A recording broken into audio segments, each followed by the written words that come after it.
You won't believe what went down at our company party. I was mid-story, finishing off the last sip of my usual cinnamon tea, when she appeared from the kitchen, a mug clutched in her hands. You know how these corporate gatherings go. Cheers to the company, to friendship, to the future, to everything and nothing at all.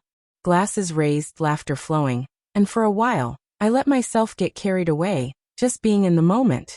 No over-the-top gestures, no loud proclamations. Just me puffing my cheeks, strutting around with what I thought was effortless style. Well, mostly effortless. She looked at me, eyebrows slightly raised, sipping her drink like she was mourning something. Her expression hovered between mild interest and faint judgment. I kept going, letting the playful banter take over. Anna, check out my coworkers. Everyone's practically glowing tonight. Who's that? Marina from accounting, right? I teased. Always confusing her folders with spreadsheets. Don't you find her amusing? Anna tilted her head, confused. Do I like her? She asked. I shrugged, pretending to be offended. Not my type really.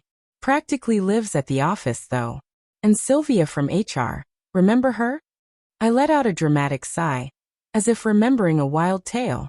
Red dress, all flirtatious. She's relentless. Anna snorted, a faint smile appearing but quickly fading. You're the Casanova of the office, huh? I laughed lightly, though a part of me was captivated by her presence. And then suddenly, I felt it, a shift in the air. Something in her expression made me pause. Her eyes narrowed, lips tightening. Are you serious? She asked, her voice dropping. That's when I sensed the evening was about to take a turn. All right, I said, hands raised, swaying slightly as I paused in the kitchen, trying to gauge the mood. But I followed her anyway. Anna had curled up on the living room couch, legs pulled close and wrapped in a blanket. Andrew, she began softly, eyes avoiding mine. Remember that New Year's party 2 years ago? I nodded, unsure of where she was heading. Yes, I remember. I was stuck at work until midnight, and couldn't pick her up. She came back later, thrilled, talking about how fun it was. I frowned, sensing tension. Is something wrong? I asked. She hesitated, voice tight. The boss was there. You know him. Anxiety spiked in my chest. I tried to stay calm, but my stomach churned. She looked away, voice trembling. We were drunk. Just that once. I froze.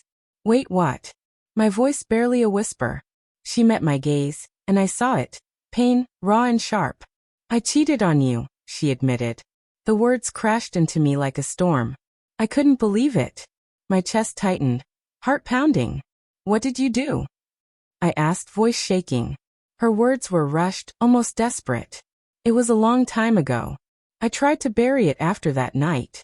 It didn't mean anything. My hands shook. And you call that nothing? I shouted. Tears streamed down her face contorted in anguish. Andrew, I didn't want this to happen.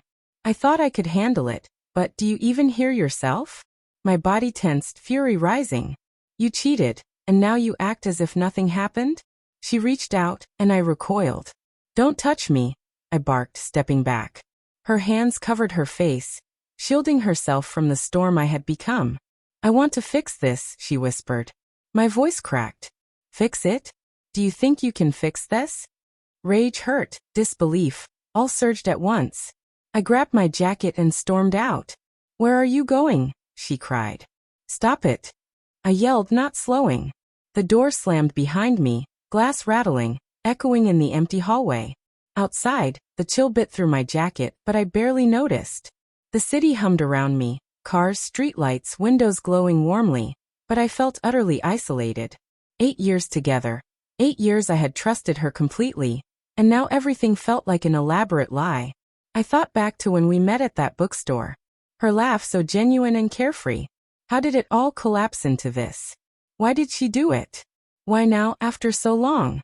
Was it my fault for being distracted by work? No. This was her choice. A lump formed in my throat. The woman I believed in, the one I loved, had fractured my world in an instant. Tomorrow loomed uncertain and frightening.